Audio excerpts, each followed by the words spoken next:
What are you doing? I got caught short abs and not on the toilet way. FM23's come out and I don't know what to do. I want to do a beta, obviously, get the views in, but I have to do it with a big team. I don't want to do it with Liverpool because Benji's already taken Liverpool and no one will ever watch it then because he's just much better than me. That doesn't explain why you're scrubbing your arms. Because the rest of the top five, I mean, I can't do Spurs because it's Spurs, plus it's guaranteed you'll never win anything. I've done Arsenal more times than I can count. I still didn't win anything. City, no. So it was a choice between Chelsea or United. Yeah, you could do United. They've got loads of fans worldwide. I know, I just feel dirty for thinking that, which is why I'm trying to clean myself. I don't know if I can do it, but then it's Chelsea. Can't you just go and finish the Billericay save? No, sadly not. I think I took it as far as I could. We got to an FA Cup final and lost against Chelsea. Maybe it's a sign.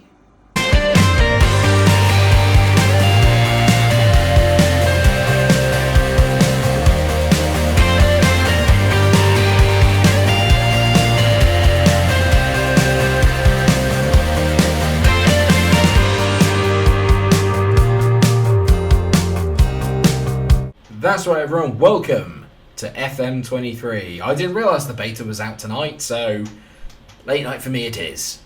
And yes, after much deliberation, and by that I mean 10 minutes on the toilet, I've decided that Chelsea is the team for me. Regular subscribers will know I am actually a Liverpool fan. Chelsea fans who join, don't unsubscribe. I don't actually have that much of a problem with Chelsea, to be fair. It's a team I've never played as on any football game. Ever. Like, even if I was doing a one-on-one on FIFA, rarely ever play as Chelsea. Usually with the base, it's fun to do a top 6 challenge, and I do feel that doing Liverpool may have been a bit easy considering they were 2 games away from the quad last year. Hashtag just saying. And I could never do City because apparently you're not allowed to make comments on their owner module because then you're a xenophobe. Ridiculous. One thing about Chelsea I will say, it's been a turbulent year.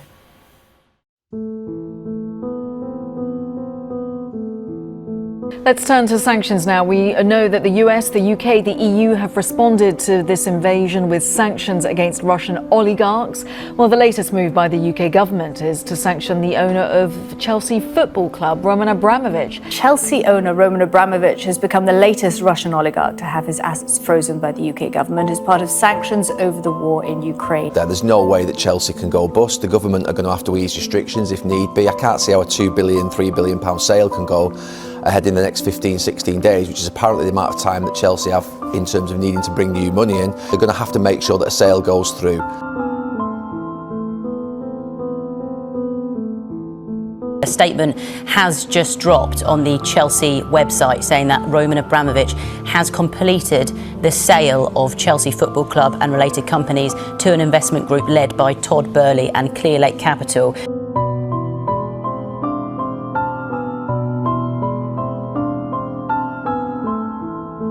The American guy, Bowley, looks like he wants to play Football Manager. Well, I tell you what, we have some huge breaking news. Danny, Chelsea have parted way with Thomas Tuchel. So Thomas Tuchel is no longer the Chelsea manager.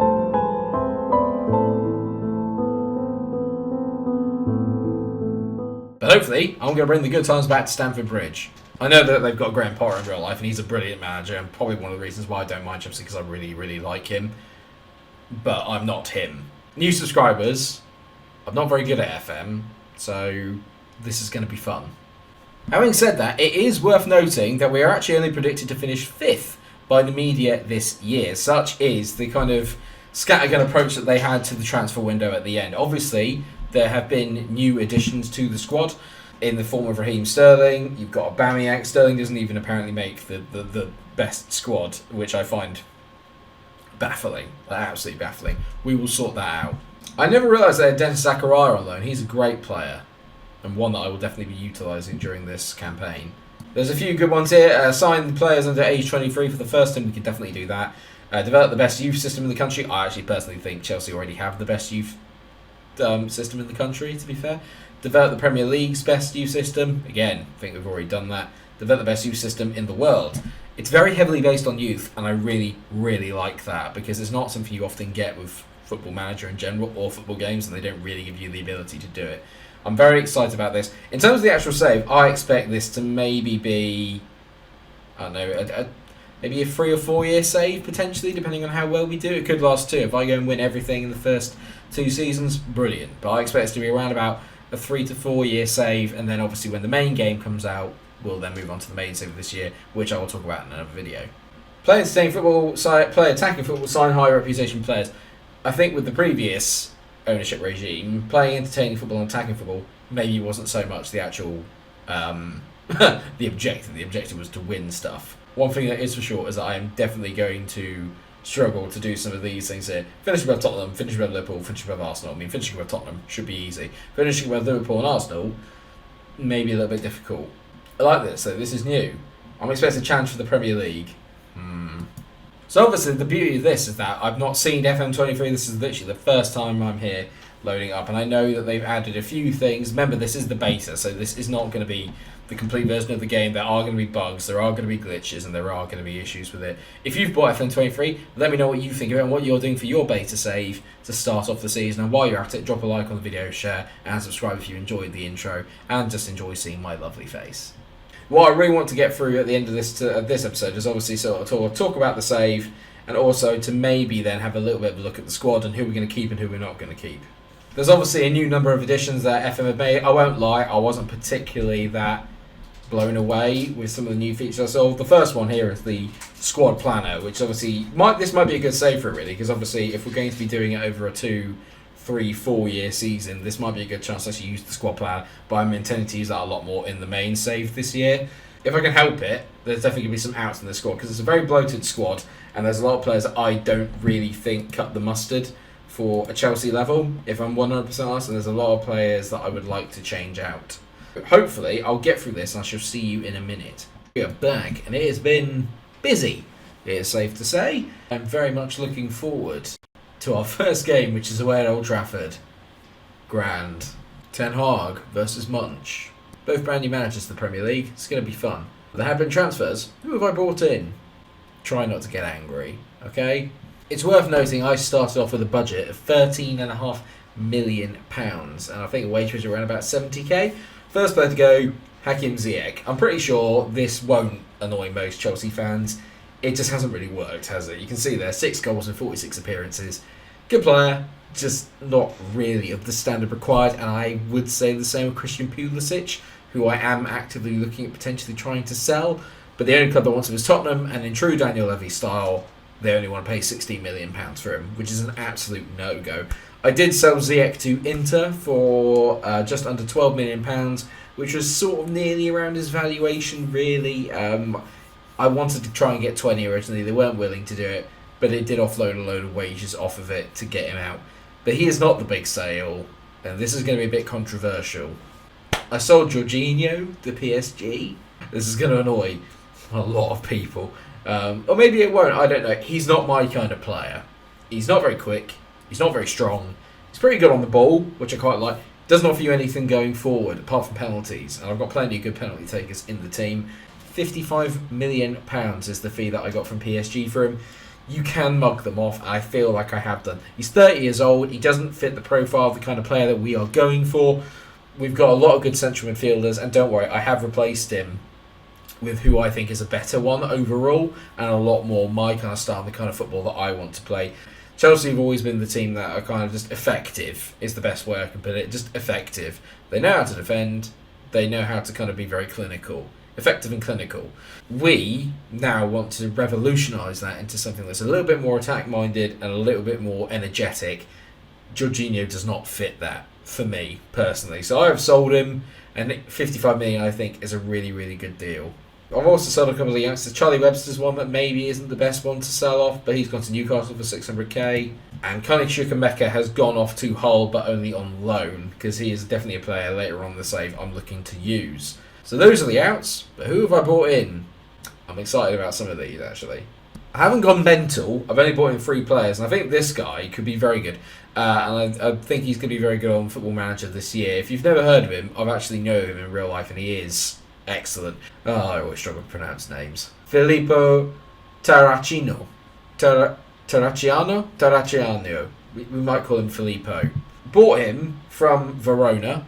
Good team. Bought him for a very, very modest £3.5 million, which I think is actually very good. He's only ever made one professional appearance for Verona, but he is 19 years old. He's a right back, and that is really an area that needs cover. If Reece James get injured, we're effed, for lack of a better phrase. This guy can play as a wing back, as a full back, and as a right winger. Perfect. He's very good physically. You can tell here he's got some very nice attributes here. Mentally pretty decent for his age, and technically he's got some nice ones going forward as well. At 19, if he's learning from Reece James, he is going to become much better. He got an just an A-, I think, on my scout report. They're very confident he's going to be very good. I'm very confident he's going to be very good as well. Sign him on a long-term deal for another 4 years. Good first signing. £3.5 million, steal. Second in, but not physically in, because I've put it on a loan back deal, is Tales Magno. Everyone knows about Tales Magno and how great he can be on this, and if you haven't, you're missing out. 20-year-old Brazilian is actually at New York FC or New York City FC out in the USA. Where else would he be? He is potentially one of the best players you can get later on in the game. Could play anywhere along the front three. I'm looking at maybe utilising him as a centre forward, or maybe as a left winger when Raheem Sterling kind of goes a little bit out of form or drops off. I've had to loan him back to New York City FC. I don't think he'd be ready to play anyway, so I want him to get another year of experience out there before he comes back to us. But you can tell from the attributes, he's very, very good. I only paid £8 million for him up front, and then added an extra £5.5 million on top of that in instalments, which leaves me with £13.5 million. You can tell that he's made a blistering start to the campaign in 2022. 11 appearances, 7 goals, 2 assists. He's obviously too good for that league, but it's good for his development. So who is the big signing to replace Jorginho? I'm glad you asked. You didn't really, I'm telling you. It's a player I've wanted for so long on FM, but never used. Nicolo Barella. I wish he would come to Liverpool in real life. Nicolo Barella. I've signed him from Inter Milan, and I have to say, he looks as good as I thought he would. He's not the tallest in the world, which is not really that much of an issue. Physically, he's brilliant. Mentally, out of this world, like genuinely next level. Work rate 20. Work rate of 20, aggression 19, bravery 18, determination 19, teamwork 18, vision 16. Brilliant. Technically, maybe not the best, but tackling of 17 is good. Passing of 16 is also very good. He's much more of a box-to-box player, which I think is going to be integral to the way that we're going to play, because I'm playing a very odd formation. How much did I buy him for, you ask? 60 million overall, but 40 million pounds of that is up front. 20 million pounds of that is in instalments. So I've actually saved some money back as well. I've got 25.65 million pounds still left to spend. So if there's any kind of good youngsters that come in that I'm potentially looking at getting, then they're the ones I'm going to go for. You can see Jude Bellingham's in there at 85 million. He may be one for next year. Maybe. If Liverpool don't go for him first. But that's it. That's all I did for the transfers for this time around. It's never a really busy transfer window when you first step in a Football Manager, because a lot of the deals have been done, a lot of the budgets have been taken out. It's not like FIFA in that respect, thank God. I've got 2 tactics. This is the one I want to test out, and this is the sort of normal one. Your normal bog standard 4-3-3, oh it looks brilliant, so on and so forth.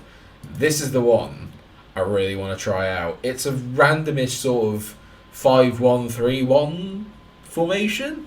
I really like it, and it's done very well for me in the friendly so far. We beat Real Madrid in the last match that we played. It's a lot more attacking. I'm a lot more attacking, and you can tell really what I've done is I've focused that there's a bit more defending on this sort of side of the pitch. That's why I've tucked Havertz in as a second striker, and I'm really letting Reece James, who's probably one of our best creative players, just bomb down that right wing and move Kante slightly over to the right hand side to compensate for that space that he vacates. At the moment, Kovacic is playing as the advanced playmaker. I might change that to a box-to-box and then get Barella in there so he can do the back and forth. At the moment, though, Kovacic and Kante have a very good relationship together. So that's the kind of way I want to keep it. We're very attacking. It's a bit more direct than I think probably what people are used to. I'm excited about it. I really want to try the beta out for different formations. The problem I've got is that Kalidou Koulibaly's injured for 2 to 3 weeks already. So that's a good start. This is going to be weird for me. I'm not used to playing as a big boy on FM. Excuse me. I'm used to playing as a sort of, a mid-table team or an underdog or someone that's not really that good. So it's going to be good for me to test my skills out against Guardiola and Klopp and Conte and all those other guys that are in there. Not Stevie G, because I've just seen that he's been sacked this evening. Oh, right, we're the Friday night game. What way to start a season? United at home to Chelsea to start your Premier League season. They'll go, let's have a game, shall we? Go on, why not? Let's have a game. So Koulibaly out injured. Chalobah's going to step into the defence today, and we're going to get targeted a lot here. I'm still going to play it going away from home because I think this is going to be good fun. So let's just see. This is what the beta's all about. It's not about winning. It's not. It's not. Please. It's not. It's about having fun and learning the game. Hold the lie, smile. Hold the lie, smile. A bit like a pirate there. Right, so this is the way that we are lining up. Mendy is in goal. Chalobah, Thiago Silva and Fofana make up the back three. Chilwell's at left back. James at right back. Kante's in that defensive wing. Defensive wing? No. Ball-winning midfielder position as a defensive midfielder. Kovacic is in the middle, kind of roaming around, but Havertz is going to drop back and help him occasionally. Sterling's out on the left-hand side, just going to leave him there to occupy one of the full-backs. And Aubameyang is in the central forward position, aka the striker. You have to forgive me, it's got the sound on at the moment, I think, as FM always starts off with the sound. I like to play the game at a decent-ish pace, so it's not too long, but let's just see how we get on. This will be a nonsense highlight, I'd imagine, from the start, because there's always the kick-off highlight. I finally turned the sound off as well. There could be a chance here, as Havertz gets down the right-hand side, and then Varane picks him up nicely. United lining up with their kind of normal 4-2-3-1 here. De Gea, Malacia, Varane, Maguire, there is hope. And Dalot at the back four, then you've got Eriksen and Casemiro, which is a very nice pivot, to be fair, in there. Sancho, Fernandes, Antony and Cristiano Ronaldo up front. How things are not realistic already. And the first 20 minutes, nothing has happened, like at all. It's been a very dull game so far, like no real shots or anything on target here. You can see, very, very dull, but first highlight looks like it's going to go to United as Dalot tries to run forward. That's a pretty poor header out there. Sancho to Fofana heads it again. Havertz, come on Reece James, get there. Malacia down the left, come on Reece, don't let him. Oh, well cut out by Fofana. Now can we launch a counter-attack? No, because Havertz is sleeping. As Jadon Sancho goes through, hits a shot miles wide. If that's the standard highlight, this has got 0-0 written all over it. Hooray. I won't lie, I would take a draw from Old Trafford every day of the week. So Reece James steps over a free kick and hits it to go with a decent save. Oh my god, Harry Maguire's done something decent and cleared it. Unbelievable. Sterling down to the byline. Oh, why didn't you just fizz it across the box, mate? Sterling against Dalot. He's got the beating of him here. Raheem's been tackled. Now Antony on the... He's such a good player. I'm really annoyed United have bought him in real life. This is actually the match of the two teams that I was debating doing for the beta. But then I realised I had self-respect, so I would never pick United. We've actually had the better of the first half. We've had 6 shots to their 4. 4 of ours are on target. 2 of theirs are. Their XG is higher, which means nothing to me. Possession is better, though. 60% possession we've had. We've played a pretty decent game. So we're controlling possession so far, and that's what we want. You know what, actually? What I'm going to do is I'm going to take Aubameyang off, and I'm going to bring Mason Mount on and put him in that shadow striker position. Aubameyang has not really done anything to affect the game. Havertz up front, I think, might cause a few more problems. I might take him off of a centre-forward position. Actually have him as a false 9, get that front three interlinking nicely. This is all going to be about how I kind of work out how attacking we're going to be. I think in the midfield we're pretty much as good as anybody in the league. I think it's going to be about how we attack more than anything else. Is that a highlight? Seriously? Gotta say, first sort of reactions to the match engine, it seems to run a bit smoother, which is nice. I'm not really sure there's much difference between this year and last year, but obviously, like I said, it's just that I'm going to put Brozier on, or Broya rather. Broya is going to come on for Havertz for the last 5 minutes or so. I would take a 0-0. It's been a very dull game, and we've had 11 shots and 6 of them on target to their 9 and 3, so we've probably dominated the game, but haven't been able to get the goal. I'm not too worried about that. More importantly is that the formation seemed to work, and I think against lesser teams, we're going to do very well here. You can tell here the only player that didn't play particularly well was Trevor Chalobah and Azpi when he came on. But other than that, 7s across the board. Sterling having a good impact on that 7.1, just not quite getting the goals. A striker was one thing I really wanted, but anyone that's better than what we have, there aren't many out there. I was thinking Ivan Toney, but I don't really know if he's going to be the answer. Let me know what you think in the comment section. Should I go for Ivan Toney? Or if you can think of any other strikers that might be a good shout, let me know. On the plus side, though, I'd say that's a pretty decent start. You go away to Old Trafford, pretty much dominate the majority of the game, get a 0-0. I'm relatively content with that. Hopefully, the run of fixtures gets a bit easier. We're at home to Everton, then at home to Forest, and then at home to Arsenal. So we've got an away game against Wolves in there as well. So fingers crossed that we can kind of carry on in a good vein of form. We'll pick up at least 3 wins at the next 4 games or so. I think that would be a good statement of intent. Thank you very much for watching today's episode and the first one of the Chelsea beta save. I hope you have enjoyed it. Of course, if you have, drop a like on it if you're new. Let me know what you thought of the episode, where you think I can potentially obviously improve. And just, I hope obviously that you're looking forward to the series. I am. I can't wait for FM23 this year. It's always my favourite game to play. And hopefully this year will be a little bit more successful than last year's, because last year's was, not the best. Again, maybe I'm just not very good at FM. Who knows? Alright, all the best everyone. Take care of yourselves. Remember to like, share and subscribe. And until I see you again, stay cool. Come on, you Blues. Yeah. Blue is the colour. Football is the game.